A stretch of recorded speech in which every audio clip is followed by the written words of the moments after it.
Et qu'est-ce que tu aurais fait, toi? Bonjour, les cacouacs. Salut les jeunes. Salut, la compagnie. Alan Bean, vous connaissez? Pas vraiment. Ce n'est pas un astronaute d'Apollo?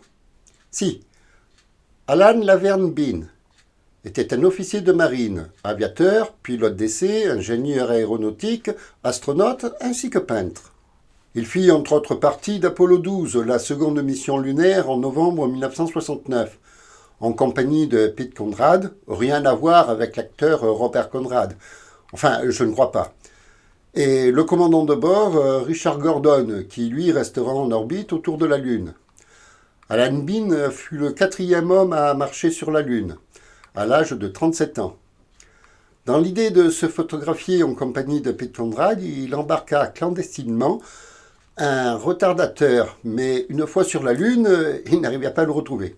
Il avait en fait caché dans un sac destiné à recevoir des échantillons lunaires. Mais lorsqu'il le retrouvera, il était beaucoup trop tard pour s'en servir. C'est ballot. Oui, mais ce n'est pas tout. Lorsqu'il a voulu utiliser la caméra de télévision couleur, qui était de la haute technologie pour l'époque, mais le centre de contrôle de Houston leur signale qu'il ne recevait aucune image. Les astronautes essayent en vain de la faire fonctionner, puis abandonnent car la caméra ne jouait pas un rôle majeur dans la mission. C'est après la mission, en faisant un diagnostic, que la panne a été découverte. Le tube de la caméra avait été endommagé par une source lumineuse trop vive. Involontairement, Alan Bean avait dû le pointer vers le soleil. Sérieusement, mec? Ben oui, mais il ne s'est pas arrêté là. Lors du retour sur Terre, l'amérissage a été relativement brutal. Et sous le choc, une caméra de 16 mm s'est délogée de son support. Et devinez qui est-ce qu'il a pris sur la poire? Alan Bean?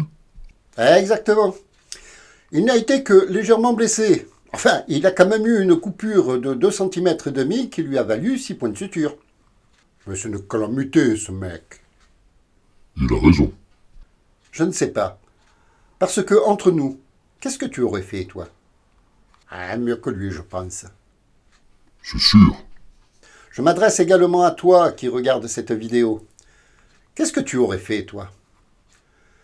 C'est vrai que ça prête à rire. Il n'avait peut-être pas beaucoup de chance avec les prises de vue. Il a sans doute commis des erreurs, mais place-toi dans le contexte. Ils ne sont que deux hommes sur une autre planète, les deux seuls êtres vivants. En cas de souci, ils ne peuvent compter que l'un sur l'autre, car le dernier astronaute, Richard Gordon, est en orbite autour de la Lune et n'a aucun moyen de venir les aider en cas de problème. Ils sont dans un milieu hostile, ne restent en vie que grâce à leur combinaison et leur réserve d'oxygène qu'ils ont dans le dos. Et déjà, pour arriver jusque-là, ils avaient pris place au sommet d'un missile de 110 mètres de haut rempli de matière explosive. Je ne te dis pas le niveau de stress qu'ils ont dû accumuler depuis le début de leur mission. Alors, dans les mêmes conditions, qu'est-ce que tu aurais fait? Est-ce que tu aurais fait mieux? Oui, mais quand même. Ils sont triés sur le volet, ces mecs-là. Ils sont entraînés, ils sont à toute épreuve. Bon, la preuve que non. C'est vrai qu'ils ont suivi un entraînement spécifique. S'ils ont fait partie de cette mission, c'est qu'ils en étaient capables. Et la mission a tout de même été une réussite. Le retardateur ne faisait pas partie de la mission, puisque Alan Bean l'avait amené clandestinement. Et la caméra n'était que secondaire. Quant à l'objectif qui l'a blessé, ce n'était qu'un accident indépendant de sa volonté. Donc ces trois astronautes ont tout à fait rempli leur mission. Mis à part qu'il a oublié où il avait planqué son retardateur et qu'il a dirigé sa caméra vers le soleil. C'est vrai, mais seul dans un milieu hostile, sans aucun point de repère, où la moindre erreur peut leur être fatale, avec une liste vertigineuse de choses à accomplir, plusieurs décisions importantes à prendre à chaque seconde, des responsabilités dont personne ne voudrait. Tu ne penses pas quand même que, bien qu'entraîné, l'émotion peut être à un niveau jamais atteint auparavant? Ouais, et de là à oublier où il avait caché son retardateur. Qui n'a jamais oublié où il avait posé ses clés? Et pourtant, nous n'avons pas besoin d'être dans de telles conditions pour ça. Mais ça nous arrive au quotidien de chercher quelque chose, d'oublier le lait sur le gaz ou de claquer la porte en laissant les clés à l'intérieur. Et quand bien même tu as passé une dure journée, tu es très loin d'être à seulement 2% du stress qu'il pouvait avoir. C'est pas faux. C'est facile de rire des erreurs des autres, mais chacun notre tour, nous sommes assez stupides au point de nous mettre dans des situations burlesques. Et pourtant, nous vivons dans notre petit confort. Les moments où tu stresses le plus, c'est quand tu dois partir à moto sous la pluie, alors que tu as peur que la route soit glissante, ou toute autre situation du même type. Et pourtant, ça suffit pour te faire commettre des erreurs qui peuvent te faire passer pour un idiot. Mec, c'est vrai qu'il peut nous arriver de nous mettre dans des situations délicates. Mais il faut reconnaître que... Comment il s'appelle déjà? Mr Bean. Ouais, c'est ça. Il aurait bien pu éviter les 3/4 de ses erreurs, non?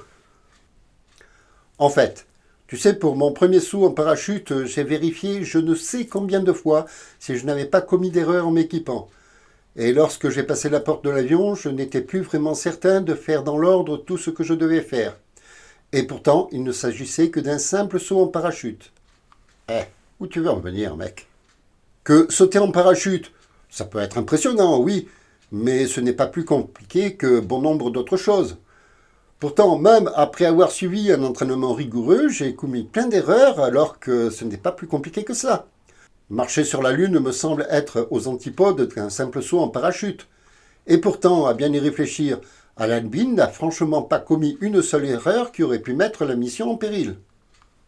Et donc, on retient de lui qu'il a pu être distrait dans un milieu hostile en gérant un niveau de stress que la plupart d'entre nous ne peuvent même pas imaginer. Alors que justement, la plupart d'entre nous, nous avons souvent du mal à gérer des situations, somme toute très banales. Ok, je te l'accorde. J'imagine que le commun des mortels n'aurait certainement pas fait mieux. oui, c'est vrai. J'ai pris comme exemple le cas extrême des marcheurs lunaires. Mais nous sommes souvent confrontés à des situations beaucoup plus banales où nous rencontrons des difficultés. Seulement, après coup, il y aura toujours un donneur de leçons qui t'expliquera ce que tu aurais dû faire. C'est évident. En varap, par exemple. Si tu rencontres une difficulté sur une paroi, il y aura très souvent un mec qui a les 2 pieds bien posés sur le plancher des vaches qui t'expliquera « Tu mets ton pied là, tu mets ta main là-haut, tu tires et tu passes ». Je veux dire par là que c'est bien plus facile d'expliquer aux autres ce qu'ils doivent faire lorsque l'on n'est pas en situation, qu'on a une vue d'ensemble et qu'on n'en a pas à le faire soi-même. C'est bien vrai. Et les exemples ne manquent pas. Très souvent, après coup, il y aura toujours quelqu'un pour t'expliquer ce que tu aurais dû faire, sans même se rendre compte qu'il est bien plus simple d'expliquer quelle décision tu aurais dû prendre une fois que l'action est accomplie, à tête reposée, et surtout lorsque tu ne te trouves pas dans cette situation. D'autant plus que ce même mec fait souvent moins bien que toi lorsque c'est lui qui se retrouve dans cette situation. Oui, mais dans ce cas-là, il va t'expliquer que pour lui, ce n'était pas pareil et que les autres n'auraient pas fait mieux que lui. C'est pas faux. Toi, qui regardes cette vidéo, ose écrire en commentaire que, bien installé dans ton canapé, tu n'as jamais dit « Moi, à sa place, j'aurais fait ceci ou j'aurais fait cela ». Oh ça, j'imagine que beaucoup n'oseront pas l'écrire, mec. Tu as sans doute raison, parce que, en fait, nous sommes tous pareils, et moi le premier. Il nous est très naturel d'apporter des solutions à des problèmes auxquels nous ne sommes pas confrontés, et également de nous trouver des excuses lorsque nous y sommes confrontés sans avoir su les gérer. Il y a du vrai. On s'imagine très souvent un poil au-dessus des autres, en savoir un peu plus, être plus performant, avoir une meilleure analyse, sans s'imaginer une seule seconde qu'il en est de même pour les autres. Mais pire encore, nous nous imaginons aussi pouvoir donner des conseils aux autres dans leur domaine de compétences. Développe, mec. Qui n'a jamais entendu dire « je ne suis pas ingénieur, mais… » Sous-entendu que même si je ne suis pas ingénieur, je suis capable de faire mieux que lui. J'ai un exemple. L'autre jour, il y a un mec qui n'a même pas le permis A, qui voulait m'expliquer comment négocier une courbe. Et c'est un exemple très pertinent, Ange.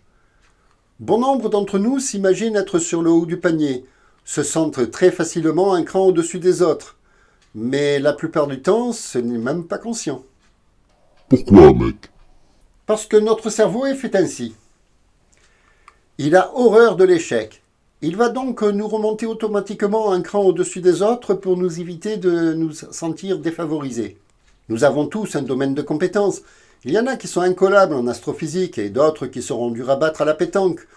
Je ne dis pas que ceci est meilleur que cela. Ce que je dis, c'est que chacun a une discipline où il peut s'épanouir. Et ce n'est pas parce que tu as 3 doctorats que tu sauras monter un mur droit. Mais ce n'est pas non plus parce que tu as 3 doctorats que tu peux expliquer au maçon comment monter son mur. C'est pas faux. Alors, lorsqu'on entend « je ne suis pas ingénieur, mais… » eh bien, va d'abord passer ton diplôme d'ingénieur. Et tu pourras donner des conseils en toute connaissance de cause. Mais inversement, que l'ingénieur passe son CAP de maçonnerie avant d'expliquer à l'artisan comment il doit monter son mur. Eh bien, je vais vous laisser méditer là-dessus. Pensez à toutes ces situations où vous imaginez faire mieux vous-même et réfléchissez un peu, est-ce que ça aurait été vraiment le cas? N'hésitez pas à nous raconter ça en commentaire. Vous pouvez également partager la vidéo avec celles et ceux que vous pensez être intéressés. Et puis, si ce n'est déjà fait, abonnez-vous et activez la cloche. Mais quoi qu'il en soit, si vous avez passé un bon moment en regardant cette vidéo, récompensez-nous en nous offrant un sympathique pouce en l'air. Allez, salut l'équipe. C'est vrai que je ne sais pas si j'aurais été capable de faire mieux qu'Alan Bean. Pour la bonne et simple raison que moi, je n'aurais pas été capable d'aller sur la Lune. Salut, la jeunesse. Et si l'on donnait l'exemple avant de conseiller, il y aurait bien moins de conseilleurs.